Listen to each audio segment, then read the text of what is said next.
જમવામાં પંજાબી થાળી હોય કે ગુજરાતી થાળી, અથાણા વગર અધૂરી જ છે. Hello friends, welcome back to ખુશીસ kitchen. આજે આપણે એકદમ સહેલાઈથી બનીને તૈયાર થઈ જતા લીંબુના ખાટા મીઠા અથાણાની રેસીપી જોઈશું. તો રેસીપી સ્કીપ કર્યા વગર પૂરેપૂરી જોજો. અને જો હજુ સુધી તમે મારી ચેનલને સબસ્ક્રાઇબ નથી કરી તો પહેલા ચેનલને સબસ્ક્રાઇબ કરી બેલ આઇકન પર પ્રેસ કરી દેજો, જેથી મારા આવા જ નવા વિડીયોની નોટિફિકેશન સૌથી પહેલા તમને મળે. લીંબુનું ખાટું મીઠું અથાણું બનાવવા માટે મારી પાસે અહીં અગાઉથી જ આથેલા લીંબુ છે. જો તમારી પાસે આ રીતે આથેલા લીંબુ ના હોય તો 4 થી 5 દિવસ અગાઉ લીંબુને 4 ભાગમાં ડિવાઈડ કરી એક એરટાઈટ બરણીમાં લીંબુને એડ કરી તેમાં મીઠું અને હળદર એડ કરી દેવા. ત્યારબાદ 4 થી 5 દિવસ માટે તેને રહેવા દેવું અને બરણીને ચલાવતા રહેવું, જેથી મીઠું અને હળદર લીંબુમાં ભળી જાય. ત્યારબાદ 4 થી 5 દિવસ બાદ આ રીતે લીંબુનો કલર ટ્રાન્સપરન્ટ જેવો થઈ જાય એટલે લીંબુ અથાઈ ગયા હશે અને અથાણા માટે પણ તૈયાર થઈ ગયા હશે.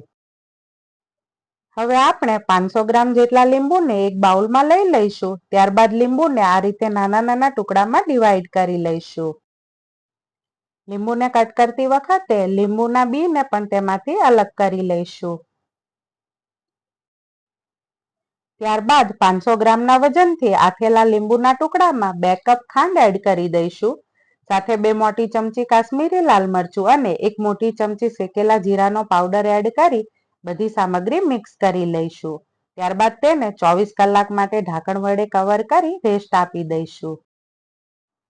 અને વચ્ચે ચમચીની મદદથી થોડું ચલાવતા રહીશું, જેથી ખાંડ સરસ ઓગળી જાય. આપણે 24 કલાક રેસ્ટ આપવાના બદલે અથાણાને 5 મિનિટ માટે લો ગેસની ફ્લેમ પર ચલાવી લઈએ તો પણ ખાંડ તરત ઓગળી જશે અને ઇન્સ્ટન્ટ અથાણું બની જશે. પરંતુ જો ગેસની ફ્લેમ વધારે હોય અને 5 મિનિટથી વધુ જો ગેસ પર રહી જાય તો લીંબુની છાલ સોફ્ટ નહીં રહે. તો જો તમે ગેસ પર ઇન્સ્ટન્ટ અથાણું બનાવો તો આ વાતનું ધ્યાન જરૂરથી રાખજો. હવે 24 કલાક બાદ તમે જોઈ શકો છો લીંબુનું અથાણું સરસ બની ગયું છે. તેમાં ખાંડ પણ સરસ મેલ્ટ થઈ ગઈ છે અને દેખાવમાં પણ સરસ લાલ ચટક બન્યું છે અને સ્વાદ પણ સરસ ખાટો મીઠો થઈ ગયો છે. તો ખાંડ અને લીંબુના પરફેક્ટ માપ સાથે આપણું ખાટું મીઠું લીંબુનું અથાણું બનીને તૈયાર થઈ ગયું છે. આ અથાણું થેપલા, ભાખરી કે પરાઠા સાથે ખાવાની પણ ખૂબ જ મજા આવે છે. તો ફ્રેન્ડ્સ, જો તમને મારી આ રેસીપી પસંદ આવી હોય તો વિડીયોને લાઈક, કોમેન્ટ તેમજ તમારા ફ્રેન્ડ્સ અને ફેમિલીમાં જરૂરથી શેર કરજો.